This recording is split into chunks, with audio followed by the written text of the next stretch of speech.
সবাইকে আমন্ত্রণ যমুনা নিউজে আপনাদের সঙ্গে আছি আমি ফয়সাল তুমি না। শুধু বগুড়া নয়, গত 17 বছর গোটা বাংলাদেশি বঞ্চিত হয়েছে। বৃহস্পতিবার রাতে নিজ জেলা বগুড়ায় ভোটের প্রচারে বিএনপি চেয়ারম্যান তারেক রহমান এমনটাই বলেছেন। জানান 12 ফেব্রুয়ারি নির্ধারণ হবে দেশ কোন দিকে যাবে। এর আগে নওগাঁর জনসভায় বক্তব্য রাখেন বিএনপি চেয়ারম্যান তারেক রহমান। সেখানে তিনি বলেন, ভোটাধিকার হরণকারী একটি পক্ষ দেশ ছেড়ে পালিয়েছে, নতুন করে আরেক পক্ষ ষড়যন্ত্র করছে। এই দুই পক্ষ আগে একসঙ্গে ছিল। নতুন করে যারা নির্বাচন ক্ষতিগ্রস্ত করার ষড়যন্ত্র করছে, গত 16 বছর আন্দোলন সংগ্রামে তাদের পাওয়া যায়নি।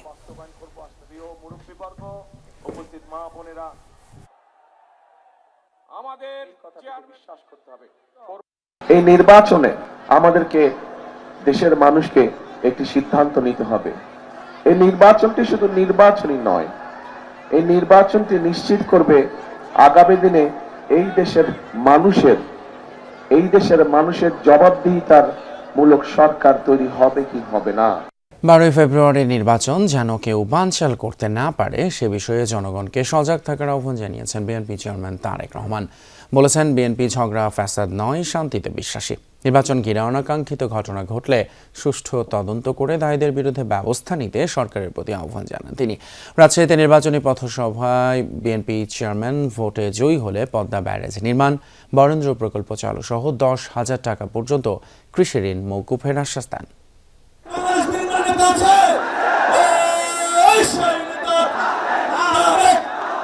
নির্বাচনী প্রচারণায় বিরামহীন ছুটছেন বিএনপি চেয়ারম্যান তারেক রহমান। সিলেট, চট্টগ্রাম, ময়মনসিংহ অঞ্চলের পর এবার উত্তর পশ্চিমাঞ্চলের রাজশাহীতে বিএনপি চেয়ারম্যান তারেক রহমানের নির্বাচনী সমাবেশ। 2 দশকের বেশি সময় পর প্রিয় নেতাকে নিজেদের কাছে পেয়ে গোটা পদ্মা পার যেন রূপ নেয় মহাসমাবেশে। মুহুর্মুহু স্লোগান রাজশাহীর ঐতিহাসিক মাদ্রাসা ময়দান ছাড়িয়ে বিস্তৃত এলাকা জুড়ে। মিছিলের নগরীতে পরিণত হয় এই বরেন্দ্রভূমি, যেখানে যোগ দেন রাজশাহী, চাঁপাইনবাবগঞ্জ, নাটোর এই 3 জেলার কেবল বিএনপি নেতাকর্মীরাই নন, সাধারণ মানুষও।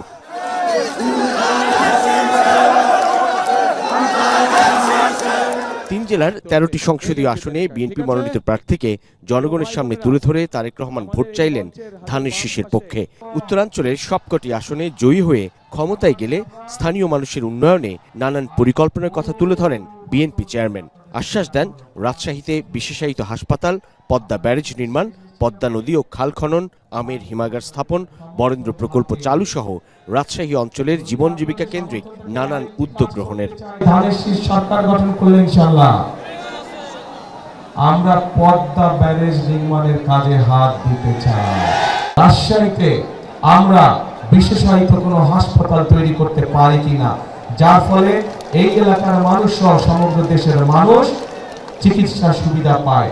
আগামী 12 তারিখে ধানের শীষ বিজয়ী সরকার গঠন করলে আমরা 10,000 টাকা পর্যন্ত কৃষি ঋণ সুদ সহ মওকুফ করব ইনশাআল্লাহ। বিএনপি চেয়ারম্যান বলেন, যে কোনো মূল্যে গণতন্ত্রের ঝান্ডা তুলে রাখতে হবে। দেশ কোন দিকে যাবে 12 তারিখে দেশের মানুষকেই সেই সিদ্ধান্ত নিতে হবে বলেও মনে করেন তারেক রহমান। আজকে আমাদের ঐক্যবদ্ধ হতে হবে এবং ঐক্যবদ্ধ হওয়ার মাধ্যমে আমাদেরকে অবস্থার পরিবর্তন করতে হবে। অবস্থার পরিবর্তনের অর্থ যে কোনো মূল্যে গণতন্ত্রকে সুসংহত করা, গণতন্ত্রের ঝান্ডাকে উপরে তুলে ধরা। কোথাও যদি কোনো অনাকাঙ্ক্ষিত কোনো ঘটনা ঘটে থাকে, অন্তর্বর্তীকালীন সরকার আছে, তাদেরকে বলবো সঠিক সুষ্ঠু তদন্ত করুন, সঠিক সুষ্ঠু তদন্ত করুন। সেই তদন্তে যদি বিএনপির কোনো ভূমিকা থাকে, সঠিক তদন্ত করার জন্য আমরা সহযোগিতা করব, সাহায্য করব। নির্বাচন বাধাগ্রস্ত ও ক্ষতিগ্রস্ত করতে ষড়যন্ত্র শুরু হয়েছে বলেও অভিযোগ করেন তারেক রহমান। বলেন, সুষ্ঠু নির্বাচন হলে 13 ফেব্রুয়ারি থেকে শুরু হবে জনগণের জয়যাত্রা। তারা চলে গেছে যারা ভোটের অধিকার কেড়ে নিয়েছিল, কিন্তু আরেকটি মহল ষড়যন্ত্র শুরু করছে, ভেতরে ভেতরে ষড়যন্ত্র করছে কিভাবে এই নির্বাচনকে ক্ষতিগ্রস্ত করা যায়, কিভাবে বাধাগ্রস্ত করা যায়। আপনারা যত মানুষের সাথে দেখাবে প্রত্যেককে বলবেন যে আগামী 12 তারিখে নির্বাচন যাতে কেউ বানচাল করতে না পারে সেজন্য সকলকে সতর্ক থাকতে হবে, সকলকে সজাগ থাকতে হবে। প্রিয় ভাই বোনেরা, গেল 17 বছর দেশের মানুষের জন্য কোনো কাজ হয়নি, বরং মেগা প্রকল্পের নামে মেগা দুর্নীতি হয়েছে বলেও উল্লেখ করেন বিএনপি চেয়ারম্যান। মানুষই ভরসা, তাই এই মানুষের ভিড়ে আসা বিএনপি চেয়ারম্যান তারেক রহমানের রাজশাহীর বরেন্দ্র অঞ্চলে তিনি তার নির্বাচনী সমাবেশের পুরো মঞ্চ জুড়েই ছুটে বেড়ালেন। নির্দিষ্ট পোডিয়াম নয়, যেন প্রথাগত রাজনীতির বাইরে নিজেকে একজন চৌকস বক্তা হিসেবে তুলে ধরতে গোটা মঞ্চ হয়ে উঠল তার পোডিয়াম। সাধারণ মানুষের কাছে ভোট চাইলেন ধানের শীষের পক্ষে। বললেন কোনো মিথ্যে আশ্বাস বা প্রতিশ্রুতি নয়, বরং সুচিন্তিত ভাবনা এবং পরিকল্পিত পরিকল্পনার প্রয়োগ ঘটাতে চান জনগণের উন্নয়নে, কল্যাণে। তারেক রহমানের এই সমাবেশে অংশগ্রহণের মধ্য দিয়ে এই রাজশাহী অঞ্চলের ভোটের অঙ্কে বিএনপি খানিকটা সুবিধাজনক অবস্থানেই থাকবে বলে প্রত্যাশা করেন এখানকার নেতাকর্মীরা। সাইফুদ্দিন রবিন, যমুনা নিউজ, রাজশাহী। এদিকে ভোটের পরিবেশ নিয়ে শঙ্কা প্রকাশ করে জামায়াতের আমির ডক্টর শফিকুর রহমান বলেছেন, চারিদিকে মন্দ আলামত ফুটে উঠেছে, এখনও জনগণকে আস্থায় নিতে পারেনি নির্বাচন কমিশন। জামায়াতের আমির হুঁশিয়ারি দিয়ে বলেন, উপযুক্ত পদক্ষেপ না নিতে পারলে ব্যর্থতার দায় নিতে হবে নির্বাচন কমিশন এবং সরকারকে। বৃহস্পতিবার রাজধানীতে দিনব্যাপী নির্বাচনী সমাবেশে এসব কথা বলেন জামায়াত আমির। মিরপুরে কেন্দ্রীয় ঈদগাহ মাঠে ঢাকা 16 আসনের প্রার্থীর পক্ষে সমাবেশে অংশ নেন জামায়াত ইসলামের আমির ডক্টর শফিকুর রহমান। বলেন, অতীতে এই এলাকায় যারা নেতৃত্ব দিয়েছেন তাদের অত্যাচারে এলাকার মানুষ অতিষ্ঠ। প্রত্যেকটি মানুষের জন্য সামাজিক নিরাপত্তা এবং বিচার নিশ্চিত করা হবে ইনশাআল্লাহ। যে অপরাধে একজন সাধারণ শ্রমিকের বিচার হয়ে তাকে শাস্তি দেওয়া হবে, একই অপরাধ প্রেসিডেন্ট করলে তাকেও ছাড় দেওয়া হবে না ইনশাআল্লাহ। কারোর জন্য কোনো দায় মুক্তি নাই, ইম্পিউনিটি নাই। বিচার সবার জন্য সমান, সেই বিচারটাই আমরা নিশ্চিত করতে চাই। বৃহস্পতিবার সন্ধ্যায় বনানীর কামাল আতাতুর্ক মাঠে ঢাকা 17 আসনের নির্বাচনী সমাবেশে জামায়াত আমির বলেন, সমাজে আর কোনো বৈষম্য চায় না জামায়াত। গরিবের সন্তান অভাবের তাড়নায় যে স্কুলে যেতে পারে না, সেই সন্তানের দায়িত্ব নেবে রাষ্ট্র। রাষ্ট্র হবে তার মা, রাষ্ট্র হবে তার বাবা। তার মেধা বিকাশে রাষ্ট্র থাকবে তার পাশে।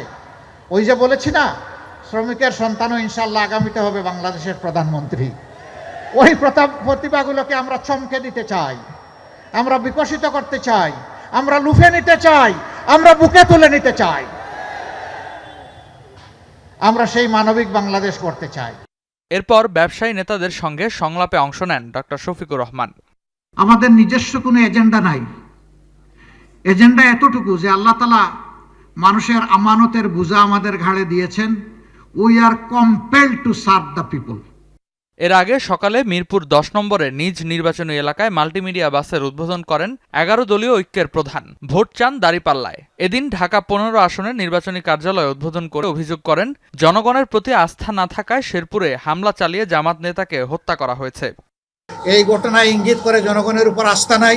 এই ঘটনা ইঙ্গিত করে যে অন্যের বিজয় দেখে নিজের সহ্য হয় না। আমরা আমাদের কনসার্ন জানিয়েছি, আমরা এর বিরুদ্ধে প্রতিবাদ করেছি, আমরা প্রতিবাদ করে যাব। আমাদের অধিকার জনগণের অধিকার, আমরা আর কাউকে টানাটানি করার সুযোগ দেব না। কারওয়ান বাজারে ঢাকা 12, এরপর ঢাকা 14 আসনে সমাবেশে যোগ দিয়ে দুর্নীতি, চাঁদাবাজি ও স্বজনপ্রীতির বিরুদ্ধে দৃঢ় অবস্থানের কথা জানান জামায়াত আমির। আপনারা বলেছেন সুষ্ঠু এবং ইতিহাসের সবচেয়ে শ্রেষ্ঠ নির্বাচন আপনারা উপহার দেবেন। এখন পর্যন্ত জনগণ আশঙ্কায় আছে, আশ্বস্ত হয়নি। আপনারা উপযুক্ত পদক্ষেপ নিয়ে জনগণকে আস্থায় আনেন। যদি আস্থায় না আনেন, তাহলে ব্যর্থতার দায় আপনাদেরকে বহন করতে হবে। জামায়াত ক্ষমতায় এলে নারীরা ঘর থেকে বের হতে পারবে না। নির্বাচনের সভা সমাবেশ থেকে এমন সমালোচনার জবাব দেন ডক্টর শফিকুর রহমান। আমাদের যুব সমাজ ঘুমিয়ে পড়েনি। রেদওয়ান আহমেদ, যমুনা নিউজ, ঢাকা। শেরপুরে বিএনপি এবং জামায়াত নেতাকর্মীদের মারামারিতে নিহত জামায়াত নেতা রেজাউল করিমের ময়না তদন্ত সম্পন্ন হয়েছে। এরপর শ্রীবর দিতে হয় তার নামাজে জানাজা। ময়মনসিংহ মেডিকেলে নিহতের মরদেহের ময়না তদন্ত শেষে নেওয়া হয় শেরপুরে শ্রীবর দিতে। স্থানীয় কলেজ মাঠে হয় প্রথম জানাজা। বুধবার দুপক্ষের মারামারিতে প্রাণ হারান ঝিনাইগাতী উপজেলা জামায়াতের সেক্রেটারি রেজাউল করিম। বিএনপির দাবি, জামায়াত উদ্দেশ্য প্রণোদিতভাবে সংঘর্ষ বাঁধিয়েছে। অন্যদিকে জামায়াতের দাবি, হামলাটি ছিল পূর্ব পরিকল্পিত এবং চারদিক থেকে তাদের ঘিরে ফেলা হয়েছিল।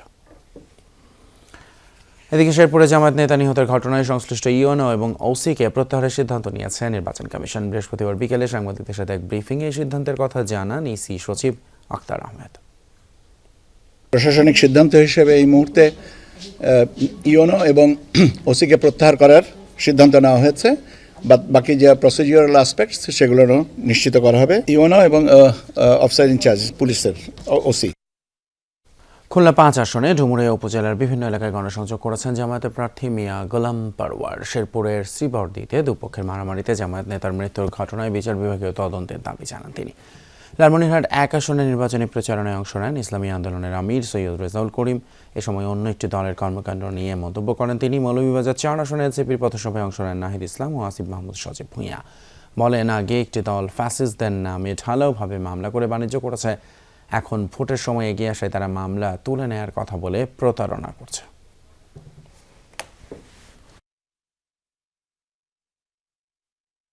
ফ্যাসিস্টদের নাম করে মামলা দিয়েছে এবং এই মামলা বাণিজ্য করেছে, এবং যখন ভোটের সময় আসছে তখন তারা বলতেছে ভোট দিলে, ধানের শীষে ভোট দিলে মামলা উইথড্র করা হবে। অন্যদের জন্য সন্ত্রাসী লাগে, কেন লাগে? জনগণ তাদের লুটপাট, চাঁদাবাজি, মস্তানি পছন্দ করে না, তাই জনগণের উপরে মস্তান লেলিয়ে দিয়ে তারা ক্ষমতাকে নিরাপদ করতে চায়। আমরা তো এই কথা বলতে পারি না।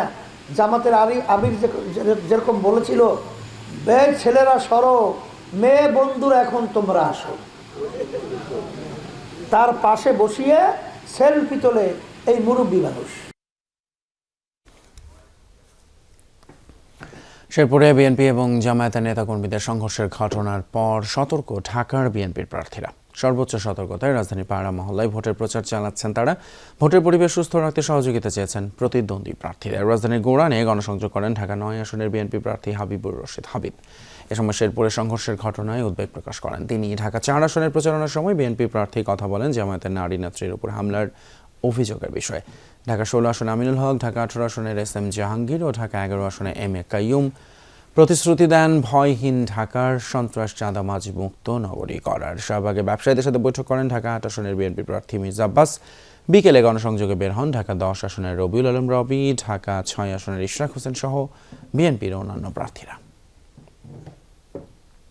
আমরা চাই জনগণের রায়ে একটি জনগণের সরকার প্রতিষ্ঠিত হোক, কারণ জনগণের প্রতি আমাদের বিশ্বাস, আস্থা রয়েছে। উনি একটা দলের প্রধান হয়ে নিয়ম আইন শৃঙ্খলার বাইরে থেকে আচরণবিধি লঙ্ঘন করে চলেছে। ইতিমধ্যে আমি রিটার্নিং অফিসার সহ নির্বাচন কমিশনে লিখিতভাবে আমি অভিযোগ দাখিল করেছি। আমার দলের যদি এরকম কেউ আসামি হিসেবে চিহ্নিত হয়, তাকে আমি নিজে ধরে প্রশাসনের হাতে তুলে দেব। আমি মনে করি যে এই ঢাকা 4 এই পর্যন্ত আমাদের আইন শৃঙ্খলা পরিস্থিতি, নির্বাচনের পরিবেশ অত্যন্ত সুন্দর ছিল, কিন্তু আজকে সেটাকে নষ্ট করার জন্য পায়তারা করছে।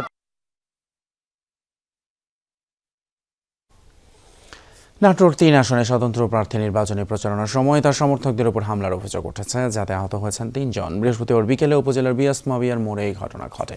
স্বতন্ত্র প্রার্থী দাউদার মাহমুদের অভিযোগ, সমর্থকদের নিয়ে নির্বাচনী প্রচার চালাচ্ছিলেন তিনি। এ সময় বিএনপি প্রার্থী আনোয়ারুল ইসলাম আনুর কয়েকজন সমর্থক লাঠিসোঁটা নিয়ে হামলা করে। এতে 3 জন আহত হয়, তাদের উদ্ধার করে হাসপাতালে নেওয়া হয়েছে।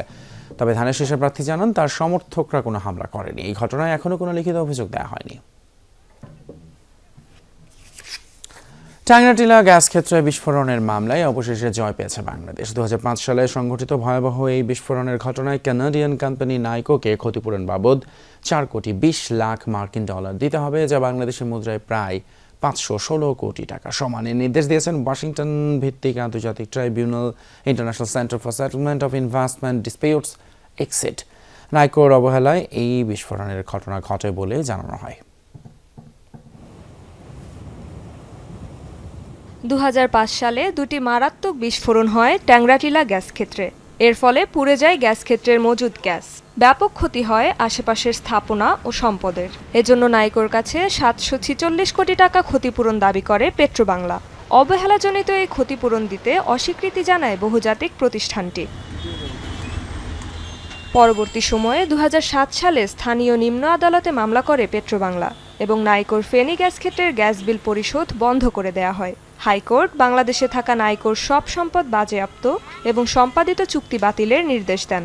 পরে বিষয়টি সুপ্রিম কোর্টে গেলে সেখানেও বাংলাদেশের পক্ষেই আসে রায়। তবে আটকে রাখা গ্যাস বিল এবং ক্ষতিপূরণ না দেওয়ার অভিযোগে নাইকো 2010 সালে বিনিয়োগ বিরোধ নিষ্পত্তি সংক্রান্ত আন্তর্জাতিক সালিসি আদালত ICSID-এ 2টি মামলা করে। এর মধ্যে 2014 সালের এক রায়ে ICSID পেট্রোবাংলাকে ফেনী গ্যাস ক্ষেত্রের পাওনা পরিশোধের নির্দেশ দেয়। 2016 সালে নাইকোর বিরুদ্ধে প্রায় 9,250 কোটি টাকা বা প্রায় 117 কোটি মার্কিন ডলার ক্ষতিপূরণ দাবি করে ICSID-এ মামলা করে বাপেক্স। সেই মামলার চূড়ান্ত আদেশে ক্ষতিপূরণের নির্দেশ এলো।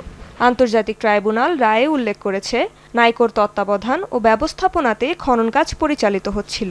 আন্তর্জাতিক পেট্রোলিয়াম শিল্পের মানদণ্ড অনুসরণে ব্যর্থ হওয়ায় এবং প্রয়োজনীয় সতর্কতা না নেয়ার কারণে বিস্ফোরণ ঘটে। ফলে নাইকো সরাসরি এসব ঘটনার জন্য দায়ী। বৃহস্পতিবার ইক্সিডের এই রায়ের বিষয়টি নিশ্চিত করেছেন পেট্রোবাংলার চেয়ারম্যান প্রকৌশলী রেজানুর রহমান। ট্যাংরাটিলা গ্যাস ক্ষেত্রটি 1959 সালে আবিষ্কৃত হয়। পরের বছর কূপ খননের মাধ্যমে 1090 মিটার থেকে 1975 মিটারের মধ্যে 9টি গ্যাস স্তর শনাক্ত করা হয়। এখান থেকে উত্তোলিত গ্যাস ছাতক সিমেন্ট ও পেপার মিলে সরবরাহ করা হতো।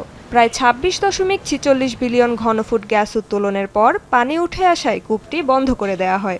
দীর্ঘদিন বন্ধ থাকার পর 2003 সালে অনুসন্ধানের জন্য গ্যাস ক্ষেত্রটি নাইকোর কাছে হস্তান্তর করা হয়। রেজবানা সাইমা, যমুনা নিউজ।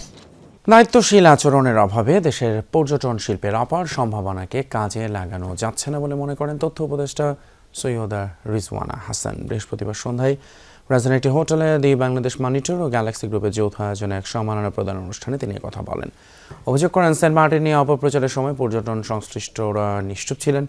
এ সময় দেশের ট্রাভেল, ট্যুরিজম অ্যান্ড হসপিটালিটি খাতে বিশেষ অবদানের জন্য 35 ব্যক্তি ও প্রতিষ্ঠানকে সম্মাননা দেওয়া হয়। নারায়ণগঞ্জের রূপগঞ্জে সামাজিক উন্নয়নে অবদান রাখায় সাংবাদিক সহ বিভিন্ন শ্রেণী পেশার 10 জনকে সম্বর্ধনা দিয়েছে আব্দুর রাজ্জাক এবং রওশনারা স্মৃতি ফাউন্ডেশন।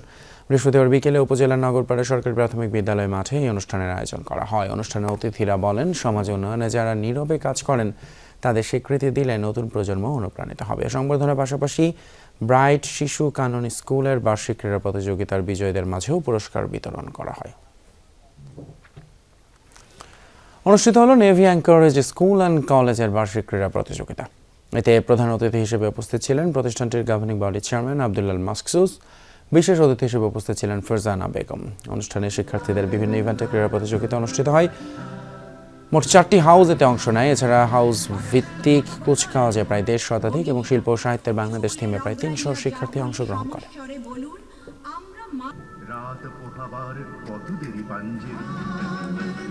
যেমন ফিউচার পার্কের গ্রাউন্ড ফ্লোরে জমকালো আয়োজনের মধ্য দিয়ে যাত্রা শুরু করেছে শীর্ষস্থানীয় পুরুষ ফ্যাশন ব্র্যান্ড মেন্স ওয়ার্ল্ডের নতুন শোরুম। বৃহস্পতিবার বিকেলে নতুন এই শোরুমের উদ্বোধন করেন যমুনা গ্রুপের পরিচালক ডক্টর মোহাম্মদ আলমগীর আলম। 2007 সালে যাত্রা শুরু করা মেন্স ওয়ার্ল্ড শুরু থেকে ট্রেন্ডি, সহজ এবং সাশ্রয়ী পুরুষ ফ্যাশনকে সবার কাছে পৌঁছে দিতে কাজ করে যাচ্ছে। নতুন এই শোরুমে রয়েছে shirt, T shirt, pant, Punjabi, formal এবং ক্যাজুয়াল পোশাক সহ নানা ধরনের আধুনিক কালেকশন। এই ছিল এখনকার মতো যমুনা নিউজ। এতক্ষণ সাথে থাকার জন্য ধন্যবাদ আপনাদের সবাইকে।